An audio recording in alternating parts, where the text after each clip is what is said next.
তুই ফোনটা কোথা থেকে পেলি? এই ফোনটা তুই নতুন কিনে এনেছিস আমার জন্য? দেখি। না, তুই টাকা কোথা থেকে পেলি? না মানে তোকে ওই কালকে টাকাটা ওই তোর মাসে দিয়ে গেল, সেই টাকা দিয়ে আমার জন্য ফোন আনলি নাকি? এই তুই ফোন দেখে শুনে এনেছিস? দেখি তো একটু চেক করি। বাবা, নতুন করে আমার ফোন ঢুকছে। দাও না, মদন বলছি। মদন কি? দেখি একটু, দাঁড়া। হ্যালো বেবি, এই দা থলি থলি হেবলি, আমি ভুলে গেছি। তুমি তো তুমি আমাকে ফোন করতে বারণ করেছিলে, আমি ভুলে গেছি। দাদা থলি থলি, আমি লাকি। হ্যাঁ আপনি কে? হ্যাঁ বলছি, কে আপনি?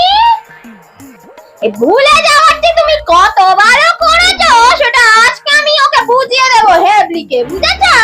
এখন তুমি রাখো, আর যেন ফোন না আসে। ফোনটা তুই কার কাছ থেকে এনেছিস? আমি তো নাড্ডা দিয়ে কুলিয়ে পেয়েছি। আমি বুঝবো না, আমি কিছু বুঝি না। না না,